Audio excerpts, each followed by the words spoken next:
মসজিদ আল্লাহর ঘর। আমরা যারা মুসলমান তারা সবাই জানি মসজিদ এক সময় কথা বলবে। সেই সময়টা হলো হাসরের ময়দান, বিচারের দিন, শেষ বিচারের দিনে। তো সেদিন মসজিদ যেদিন কথা বলবে সেদিন আমাদের কথা বলার ক্ষমতা কতটুকু থাকবে সেটা চিন্তার বিষয়। কারণ আমাদেরকে তখন হয়তো কথা বলার সুযোগ না দেওয়া না কথা যাকে আল্লাহ সাহেব বলবেন কথা বলার জন্য সেই কথা বলতে পারবে। যাকে আমরা ততটুকু জানি যে বিচারের দিনে মানুষ মুখে কথা বলবে না, তার হাত পা অঙ্গ প্রত্যঙ্গগুলো কথা বলবে। তো আসলে বিষয়টা আরও সহজভাবে বোঝায়, মসজিদ একটা সত্তা, তার একটা পরিচয় আছে, সেটা হলো আল্লাহর ঘর এবং সে এ সময় কথা বলে। এবং মসজিদ নিজে মানুষের জন্য সুপারিশ করবে।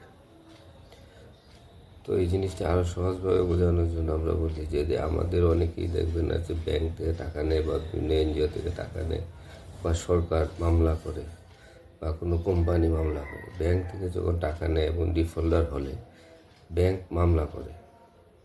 তো ব্যাংক একটা সত্তা, তার নিজস্ব পরিচয় আছে, সে একটা নিবন্ধিত সংস্থা, সে মামলা করে। মামলা কিন্তু ব্যাংক নিজে যায় করে না, ব্যাংক মাধ্যমে করে। বাট আমরা সবাই বলি ব্যাংক মামলা করছে বা জিআর মামলা, যেগুলো মামলা মানে বিভিন্ন পুলিশ স্টেশন বা বিভিন্ন সরকারি সংস্থা থেকে অনেক সময় করা হয়, সেগুলোকে আমরা জিআর মামলা বলি। তো জিআর মামলাগুলোর বাদী হলো রাষ্ট্র, যদিও রাষ্ট্র কোনো প্রাণ নাই, রাষ্ট্রের কি নাই, রাষ্ট্র নিজে হাঁটতে পারবে না বা কোনো সংস্থা, ব্যাংক বা বড় কোম্পানি নিজে হাঁটতে পারবে না, কিন্তু মামলা করতে পারে।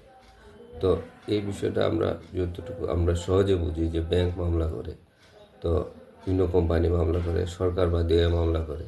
ঠিক তেমনি হয়তো একটা সময় আমরা যারা মসজিদ নিয়ে বিভিন্ন ধরনের বা ইসলামিক ধর্মীয় প্রতিষ্ঠান বা অন্য কোনো ধর্মীয় প্রতিষ্ঠান নিয়ে যে ধরনের ঝগড়া বিবাদে লিপ্ত হয়, সে বিষয়ে আমাদের সাবধানতা অবলম্বন করা অবশ্যই উচিত।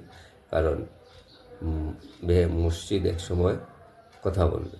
তো যখন কথা বলবে তখন আমরা যদি মসজিদের যে জিনিসগুলো দরকার আমরা সেগুলো না দেই বা না করি বা না যাই, তো সেক্ষেত্রে মসজিদ আমাদের পক্ষে না বিপক্ষে বলবে সেটা আমরা খুব ভালো করে বুঝতে পারবো যখন আমরা এই জিনিসগুলোকে নিজেদের মনের ভিতরে নিয়ে আসবো এবং বোঝার চেষ্টা করব। ঠিক তেমনি আমরা একটা সহজ ভাষায় বুঝে নিই, ব্যাংক থেকে লোন নিই, লোন নেওয়ার পরে যদি আমরা ডিফল্টার হই, মানে টাকা দিতে না পারি, তাহলে ব্যাংক মামলা করে।